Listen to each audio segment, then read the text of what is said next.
Olá, seja bem-vindo ao canal Cristão Reflexivo. Eu me chamo Tony Lucas e este é mais um vídeo do quadro Café com Jesus, onde nós sempre trazemos mensagens edificantes acerca do Evangelho de Cristo. Aproveite, se você não é inscrito, se inscreva no canal, curta este vídeo e também compartilhe com seus amigos. O tema de hoje será o último vídeo da série sobre a Trindade.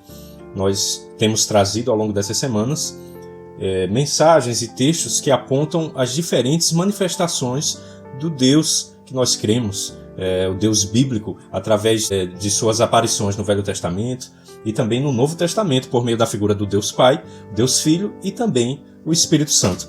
E hoje eu vou trazer as diferentes manifestações e gestões de cada um desses seres que compõem a Trindade. Então nós vamos nos debruçar sobre a gestão ou a administração de Deus Pai, assim como a gestão de Cristo no Novo Testamento, seu ministério, e por fim a gestão do Espírito Santo, que continua até os nossos dias. Nesse sentido, eu como administrador de formação, posso trazer esse exemplo com bastante propriedade, que a Trindade ela se assemelha a uma empresa que possui 3 sócios. Então Deus, mesmo sendo um ser único, vamos compreender aqui Deus como uma empresa, uma organização. Essa empresa ela é composta por 3 sócios que possuem suas consciências e vontades e desejos próprios, mas que para cada decisão que é tomada é necessário que haja um acordo entre eles, que estejam em conformidade. Então, normalmente nas organizações são feitas reuniões desses conselhos, e cada sócio tem o seu poder de decisão. Dentro desse grupo de sócios, um é destinado a ser o administrador da empresa. Normalmente, o administrador ele também tem cotas na sociedade. Então, assim é a Trindade.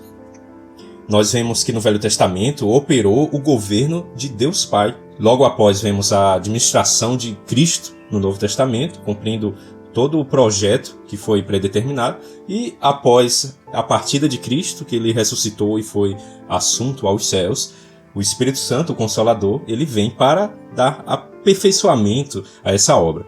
Então, nós podemos compreender o projeto de salvação como uma grande reunião do conselho desta empresa, onde as 3 manifestações da Trindade entraram em consenso e decidiram montar um projeto de redenção para uma humanidade que havia desobedecido os preceitos de Deus, que estava completamente mergulhada no pecado, em práticas que eram desagradáveis a Deus.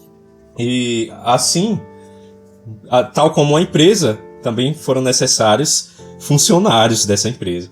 Existem os funcionários efetivos, que eles só saem da empresa realmente se eles assim o desejarem. Esses são os anjos de Deus. Eles nasceram, eles foram criados como seres de outra dimensão, com poderes e inteligência muito superior a nós, mas com livre-arbítrio.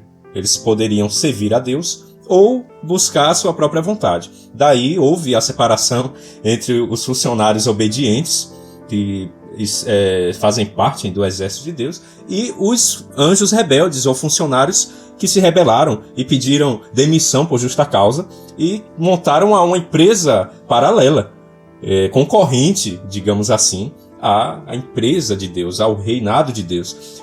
Esses que montaram a empresa concorrente são os nossos inimigos. Portanto, eles fazem parte do reino das trevas, cujo o administrador principal é o adversário das nossas almas, popularmente conhecido como o Satanás, né? O opositor. E, nesse meio tempo, o Senhor também buscou experimentar outros funcionários, estagiários, funcionários temporários, que, embora não tenham tanta experiência e nem as mesmas capacidades que os funcionários efetivos, os anjos, esses funcionários eles têm a possibilidade de aprender e, através do seu testemunho, mostrar para aqueles que ainda não foram recrutados que eles também podem fazer parte dessa empresa, dessa grande empresa, que é chamada o Reino de Deus. E esses funcionários temporários, que têm a possibilidade de serem efetivados, somos nós, os seres humanos.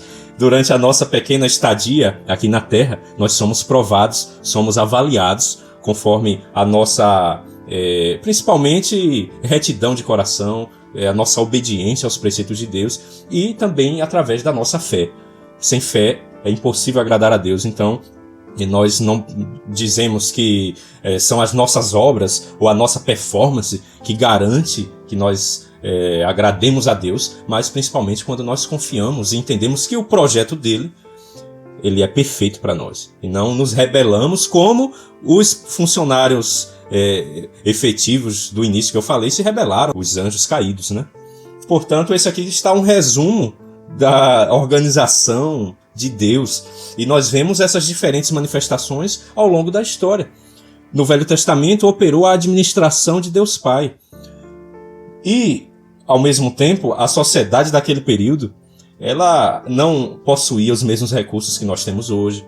Eram pessoas bárbaras, violentas, que tinham práticas abomináveis a Deus. Portanto, nós vemos a necessidade de Deus agir com eles de uma forma mais dura.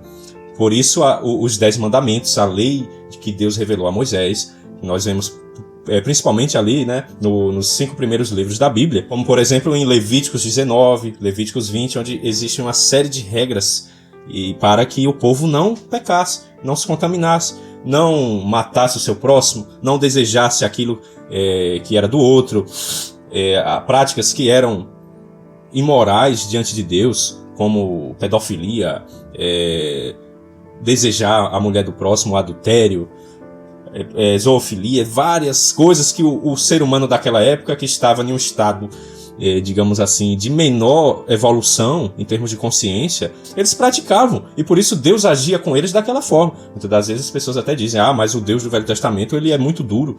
Não é isso. Deus ele é justo.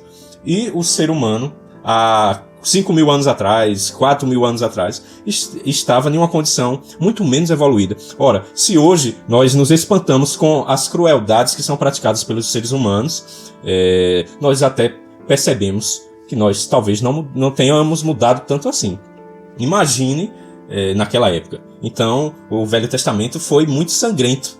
Inimigos do povo de Israel que matavam seus semelhantes, e por essa razão também o Senhor levantava reis e homens que eram valentes, como Davi, que também destruíam os seus inimigos, seus adversários. Então aquilo foi algo necessário, eu diria até que um mal necessário, para que a humanidade fosse evoluindo com o passar das eras e nós pudéssemos chegar agora na administração de Cristo.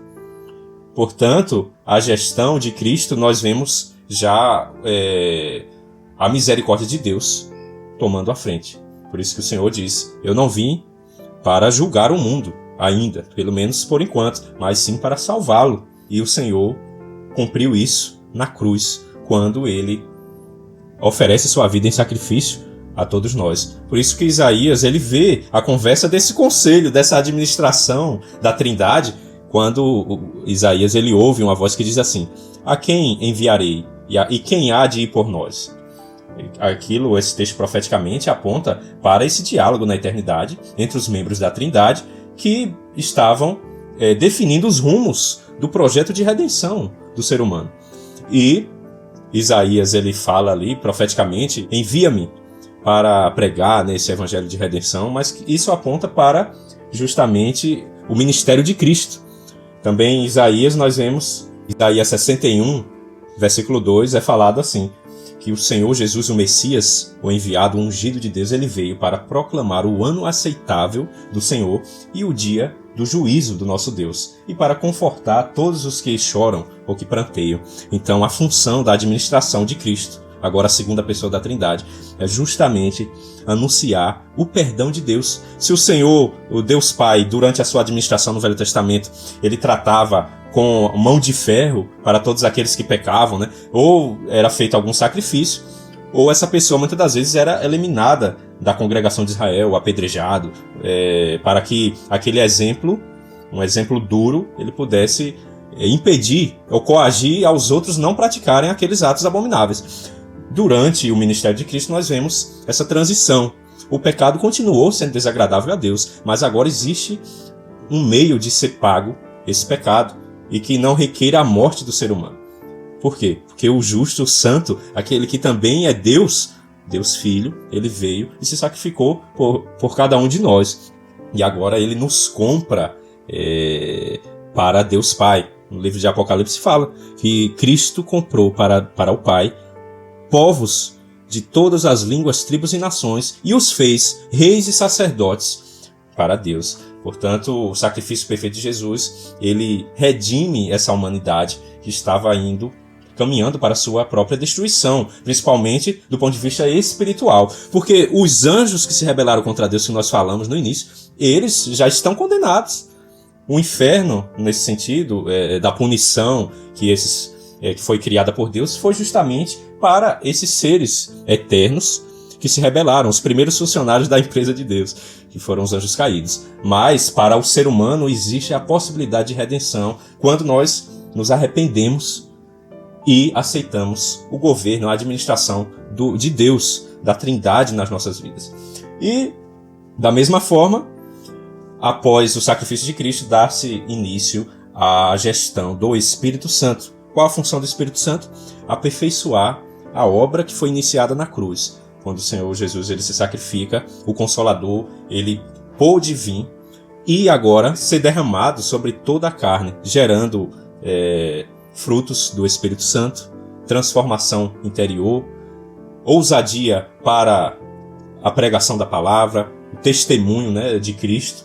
E, por exemplo, Pedro fala, uma das funções, né, do Espírito Santo, a carta de Pedro, capítulo 1, versículo 2, diz: nós fomos eleitos segundo a presciência de Deus Pai, em santificação do Espírito, nós vemos aqui a função do Espírito Santo de nos santificar, para a obediência em relação àquilo que Deus colocou para nossas vidas, seguirmos o caminho reto do seu Evangelho, e a aspersão do sangue de Jesus Cristo. Então nós vemos os três membros da Trindade aqui operando na vida daqueles que são regenerados por esse Evangelho. Primeiro, fomos eleitos para recebermos essa dádiva de Deus, a graça, que nos redime do pecado, e não somos nós merecedores. O Espírito Santo agora continua a obra que Cristo iniciou na cruz, nos santificando a cada dia, nos lavando através do sangue de Jesus Cristo, que foi derramado na cruz em favor da remissão dos nossos pecados.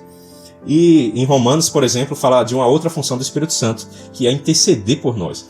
Romanos 8, versículo 26, diz assim: da mesma forma, o Espírito nos ajuda em nossa fraqueza, pois não sabemos como orar, mas o próprio Espírito intercede por nós, com gemidos inexprimíveis. Aqui nós vemos a função do Espírito Santo durante a sua administração, que é revelar a vontade de Deus para nós, nos guiar durante a caminhada, nos ajudar, nos fortalecer quando nós também estamos enfraquecidos, e interceder junto ao Pai, também em nosso favor, com gemidos inexprimíveis. Isso demonstra que o Espírito Santo ele também tem uma consciência própria e ele trabalha para o aperfeiçoamento do povo de Deus. E durante esse aperfeiçoamento, o Espírito Santo nos concede o quê? Dons espirituais, que é quando nós, mesmo não sendo seres criados originalmente espirituais, como os anjos de Deus, mas nós podemos ter acessos dessa realidade espiritual para cumprir o propósito de Deus nas nossas vidas ou na vida daqueles que estão ao nosso redor. E quais são essas manifestações dos dons do Espírito? Nós vemos aqui que Paulo fala em Coríntios, né? A uma pessoa o Espírito concede o dom de falar com sabedoria, ao outro a palavra de conhecimento, e tudo isto vem do mesmo Espírito. Ele também concede a fé especial a alguns, a outros o poder de curar doentes, alguns fazem milagres e outros profetizam. A outra pessoa ele dá a capacidade de distinguir os espíritos. A uma pessoa ele concede o falar em línguas que nunca aprendeu, e a outro a capacidade de interpretar o que é dito. Ou seja, vemos várias manifestações dos dons espirituais que são concedidos para a igreja, para aqueles que aceitaram Cristo como seu único e suficiente Salvador, incluindo o dom de profecia, a palavra de conhecimento, a palavra de sabedoria, o discernimento de espíritos, as línguas estranhas, a interpretação, a fé também como um dom espiritual. Todos esses são dons concedidos para a igreja, para o povo de Deus, segundo o critério e a vontade do próprio Espírito Santo. E, por fim, mas não menos importante, o Espírito Santo faz brotar em nós os frutos do Espírito. Dentre eles, aqui em Gálatas 5, 22 e 23, amor, alegria, paz, paciência, amabilidade, bondade, fidelidade, mansidão e domínio próprio. Então nós vemos que a administração do Espírito Santo, ela aperfeiçoa a igreja para que nós possamos ser encontrados, santificados nesse processo de aperfeiçoamento espiritual. E assim nós possamos retornar para a eternidade, para a sede dessa empresa que é chamada o Reino de Deus. Nós vamos retornar para essa sede. Vamos conhecer esses sócios administradores face a face. Essa é a esperança da igreja. E se você gostou desse vídeo, curta, comente e compartilhe também com seus amigos. E até o próximo vídeo do quadro Café com Jesus. Muito obrigado.